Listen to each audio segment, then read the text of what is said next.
बिना इडली मेकर के भी हम घर में किस तरीके से स्पॉन्जी इडली को बना सकते हैं, वो भी बहुत आसान तरीके से, और साथ ही में शेयर करेंगे बादाम और चने की एक मज़ेदार सी चटनी। तो इडली बनाने के लिए मैं यहाँ पे 1 कटोरी सूजी ले रही हूँ और साथ ही में ले लूँगी 1 कटोरी दही। यहाँ पे हमें थोड़ी खट्टी दही का यूज़ करना है।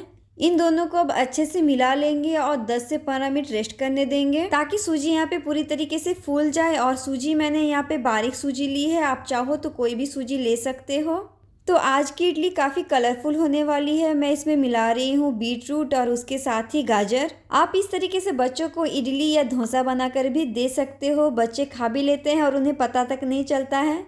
अगर आप ये सारी चीज़ें बच्चों को डायरेक्ट खाने देते हैं तो बच्चे काफ़ी ज़्यादा नखरा करते हैं, तो इससे अच्छा है कि हम उन्हें इस तरीके से बना के कुछ ना कुछ देते रहें। यहाँ पे मैं अदरक को भी डालूंगी, तो इसलिए मैंने उसे चॉप कर लिया है पूरी तरीके से। और अभी मैं गाजर और बीट रूट को चॉपर की हेल्प से चॉप कर लूँगी, एकदम बारीक सा कर लेना है हमें यहाँ पे, ताकि ये बैटर में अच्छी तरीके से घुल जाए और इडली बनाते टाइम कोई प्रॉब्लम ना हो। बीट रूट और गाजर को मैं यहाँ पे थोड़ी देर सौटे करूंगी, तो इसके लिए मैंने यहाँ पे पैन गरम कर लिया है और इसमें मैंने डाल दिया है ऑयल। तेल के गर्म होने के बाद इसमें 1 चम्मच डाल देना है राई। राई के चटकने के बाद इसमें डाल देंगे चॉप किए हुए बीट रूट और गाजर को। साथ ही में डाल देंगे चॉप किए हुए अदरक को। इडली में चॉप किए हुए अदरक को डालने से उसका फ्लेवर दुगना हो जाता है, काफ़ी बढ़िया लगती है खाने में। इनको 1 से 2 मिनट हम सौटे कर लेंगे ताकि इनका जो कच्चापन है वो चला जाए। यहाँ पे 1 मिनट हो गई है। चलिए अब डाल देते हैं 1 चम्मच नमक, और नमक के डालने के बाद और फिर हम इसे 1 मिनट तक पका लेंगे।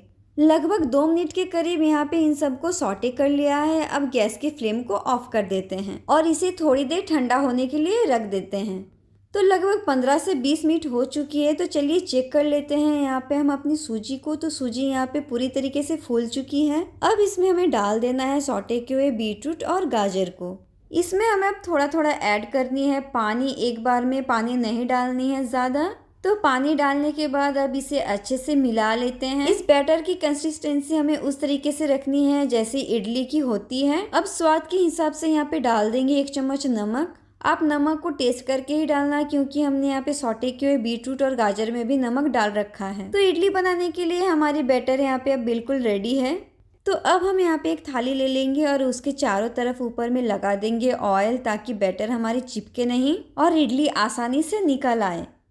तो अभी मैं बैटर को हाफ करके अलग रख दूंगी, उसका मैं अलग कुछ बनाऊंगी। मैं जब भी इस तरीके से बैटर को तैयार करती हूँ तो थोड़ा ज़्यादा ही तैयार करती हूँ, ताकि 2 दिन कम से कम ये चल जाए। तो इडली को स्पॉन्जी बनाने के लिए इसमें हम इनो का यूज़ करेंगे। तो आधा चम्मच के करीब मैंने यहाँ पे इनो डाल दिया है। इनो डालने के बाद इसे फटाफट यहाँ पे अच्छी तरीके से मिला लेने के बाद हमें थाली में डाल देना होगा, क्योंकि इसे ज़्यादा देर बाहर रखेंगे तो इसका रिएक्शन खत्म हो जाता है। सारे बैटर को अच्छे से मिला लेने के बाद हमें इस बैटर को एक थाली में डाल देना है। जो भी बचा कुचा बैटर था सारे को मैंने यहाँ पे डाल दिया है। अब थाली को हम थोड़ा सा हिला लेंगे ताकि बैटर अच्छे से सेट हो जाए।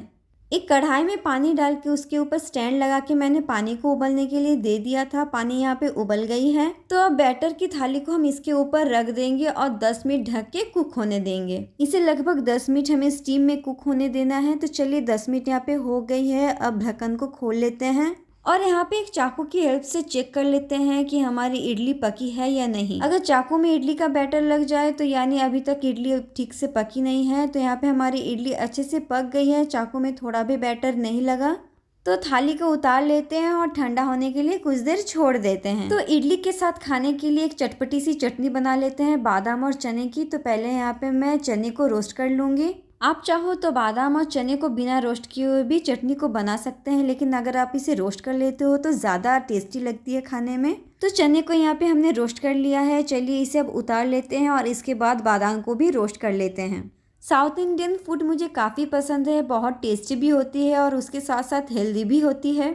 और इन सब डिशेस में ना ज़्यादा तेल का यूज़ होता है और ना ही मसाले का। तो अगर आपको टेस्ट के साथ साथ हेल्दी भी चाहिए तो आप साउथ इंडियन फूड को ज़रूर ट्राई कर सकते हो। तो मैंने यहाँ पे बादाम को अच्छे से रोस्ट कर लिया है और उसके बाद इसे थोड़ा सा ठंडा कर लिया है। अभी इसके छिलके को उतार ले रही हूँ। बादाम को छन्नी में डाल देंगे। छन्नी को थोड़ा सा हिलाने से ही बादाम के छिलके निकल आते हैं। ये वाली टिप्स आपको कैसे लगी? मुझे ये काफ़ी आसान लगती है बादाम के छिलके को उतारने के लिए। बादाम के छिलके को हमने यहाँ पे उतार लिया है। अब इसे एक मिक्सर जार में डाल के इसका एक पेस्ट तैयार कर लूँगी। इसे थोड़ा सा दरदरा ही रखना है हमें यहाँ पे।